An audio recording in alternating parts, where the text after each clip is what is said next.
life after death, not in a literal form, but you're looking at a 2-time suicide survivor, person that has been clinically diagnosed with severe depression and apparently bipolarness. And in this video, I'm gonna tell you about how all of that is untrue and how I proved it was. Stay tuned, make sure you like, and don't forget to hit the subscribe button for more. First things first, if you are struggling with suicidal thoughts, depression, anxiety, any of those things, I need you to know that I am with you and I am here to guide you through it, and you are not alone, because it has a tendency of thinking and putting into your mind that you are alone, and you're not. I'm going to be sharing some insightful things that happened in my experience, and some things all the way to books, to mindset techniques, to wellness techniques that helped me out in my journey to cure depression and not take those little pills that they gave you. First, we're going to have to understand what depression is. Depression isn't just sadness. It's this deep underlying feeling that you are a stranger in your own mind, that you're stuck,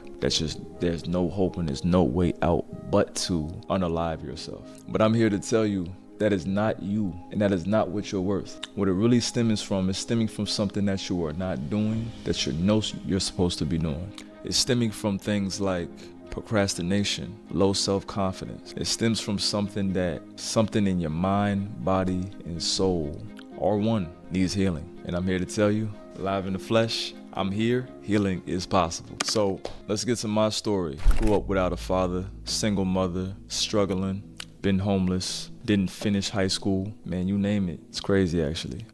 How did I survive? But even when I grew up, those things still started to kind of affect me. And all I knew was I didn't want to become what I grew up like. I didn't want to live that life. I didn't want to put my children through what I went through.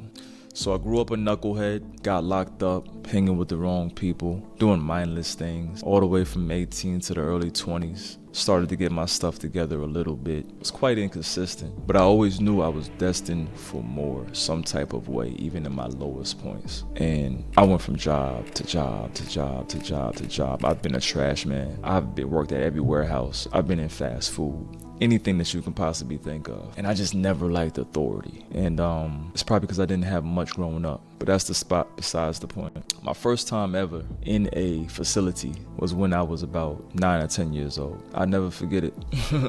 I was acting more crazy because I knew I wasn't crazy, and I said something at school that I was not supposed to. And of course, I get it, they have to take their precautions. I did hate my life at that time, so I said I also wanted to kill myself, right? I was a young kid, didn't think anything of it. They put me in that facility, took me away from my mother, things of those natures. It was only for about a couple weeks. And I remember being in a straitjacket, in a padded room, like in the movies, because I wanted to go home so bad. Not because I was crazy, but because I wanted to come home so bad. And it was just an unfamiliar experience. So that was my first time in the facility. I managed to get through my teen years, getting distracted with women, partying, alcohol, drugs, things of that nature. But I did get locked up. I managed to avoid the crazy home until I grew up and my life wasn't going the way I wanted it to go.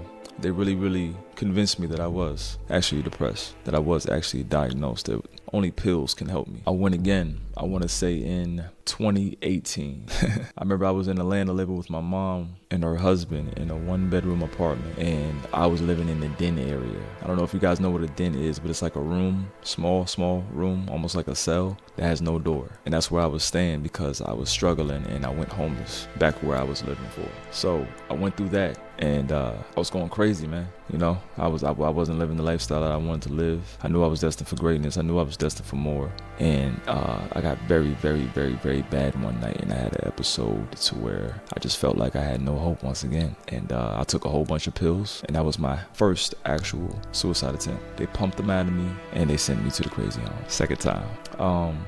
Not much to talk about in that place. Pretty self-explanatory. Now, the last time that I went, I was actually doing pretty good for myself. After that time, I said I will never go back. I will never be that low. I went and got my CDLs. I went and got on the road.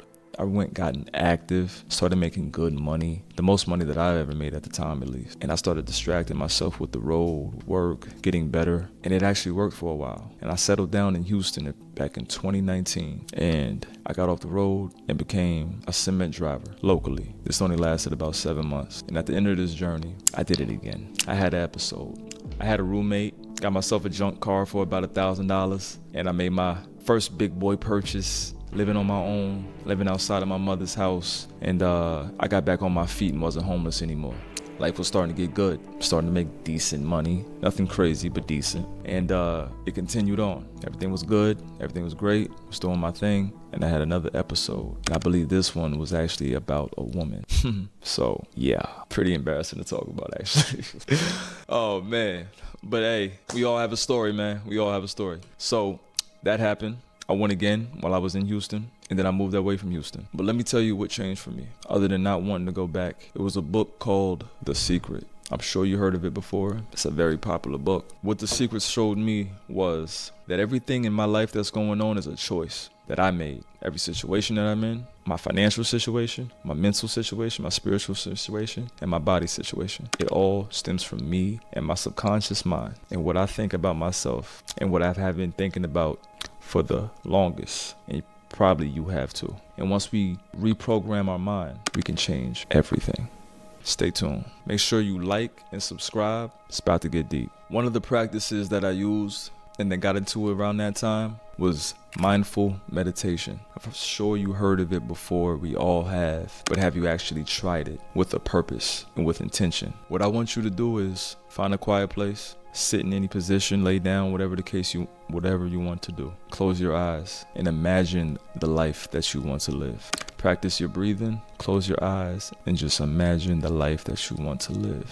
And you need to do this repeatedly and repeatedly and repeatedly on a daily basis to train your subconscious mind, because your subconscious mind doesn't know what's real or what's fake. So if you do this on a daily basis, that's going to become your new world. And it's not just to get out of the world that you're currently living in, it's to manifest it and to know that it's going to come like it did in my life. Every day, meditate to the life that you want to live. Whether it's God that you believe in, the universe, or just your higher self and consciousness, you have to start connecting to it. You don't need the pills. You just need you. Number 2 is going to be the power of gratitude. Gratitude, on a vibrational chart, it's one of the highest, if not the highest mood you can possibly be in. Guilt and shame is the lowest. Then you get to the sad and the mad and things of that nature. So one of the first things I did was remove anything in my life attached to guilt and attached to shame, whether that's something from my past or whether that's something in my present. I forgave myself, I forgave others, and I moved on.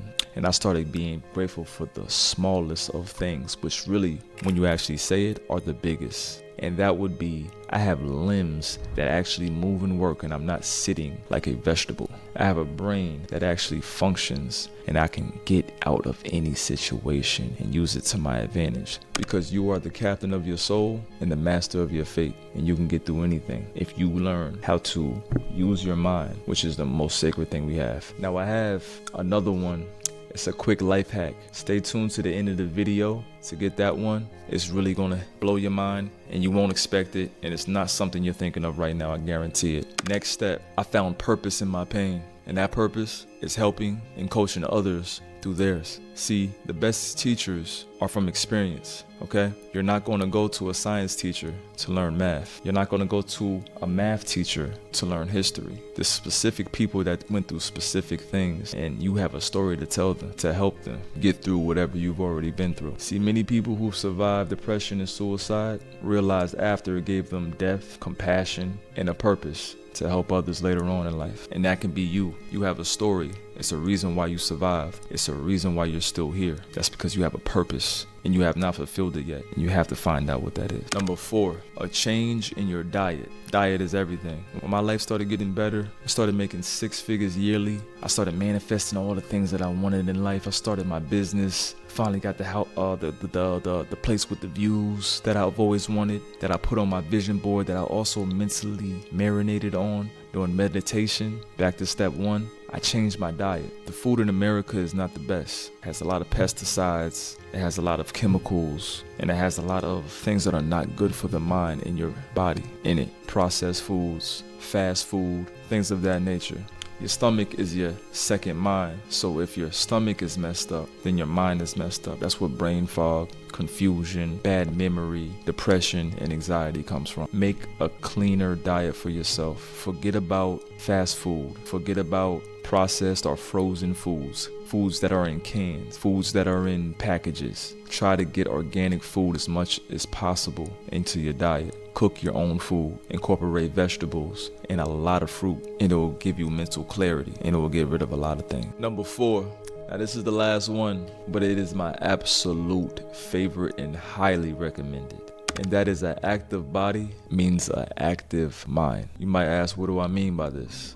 Well, let me tell you. See, when you are active, whether it's running, whether it's a Stairmaster, whether it's just an outside walk, or whether you're lifting weights, whatever the case may be, maybe even a hobby like boxing or soccer or softball, things of that nature, right? You are encouraging your feel-good chemicals in your brain to come to the surface. This is called endorphins, right? So now there's a couple of those chemicals, but exercise releases the chemical called endorphins, which boosts serotonin and dopamine, which regulates your mood, your sleep, and your emotions. And it's a fun fact too. Here's the funny part about this. It's the same exact neurotransmitters that, guess what? Antidepressant pills target. Everything you need to stop depression is already in you. You just have to find different ways other than pills, which have other side effects that can affect you. You just need to find other ways to get it out. So let me explain these. Endorphins are a natural painkiller that reduces stress and anxiety. Then you have dopamine, the motivation chemical that helps with focus and pleasure. Then you have serotonin, the happy neurotransmitter that regulates your mood. So all in all, these things can help you by just 5 to 10 minutes of exercise or doing some type of active hobby a day. Just 5 to 10 minutes. You don't even have to start off with a long, but I promise you, at the end, you're going to feel way better. You're going to want to do it for longer than 5 to 10 minutes. Now, I got this bonus tip coming up. Make sure you stay tuned. Speaking about being active and outside, you don't even need to be active for this, but be outside. There's a reason why the depression percentage and the suicidal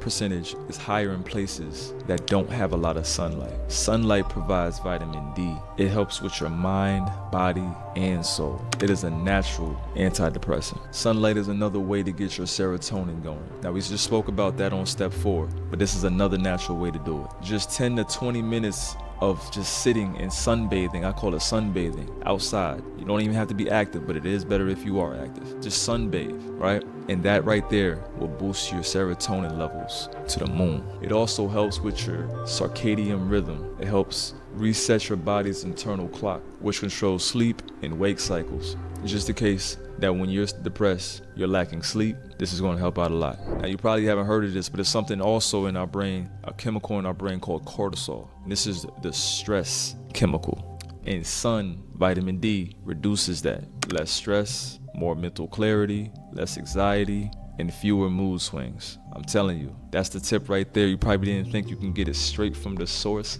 The sun, something that we see almost on a daily basis. Use it to your advantage. Let's go. And if you've made it this far, man, I'm happy you are. I'm happy I was able to give you value. Share it to somebody else that might need it, because it might not be you with depression, but you might know somebody with it. And also, comment below. This is a safe place. You're talking to a person who has been through it, through and through. I am here. Let's go.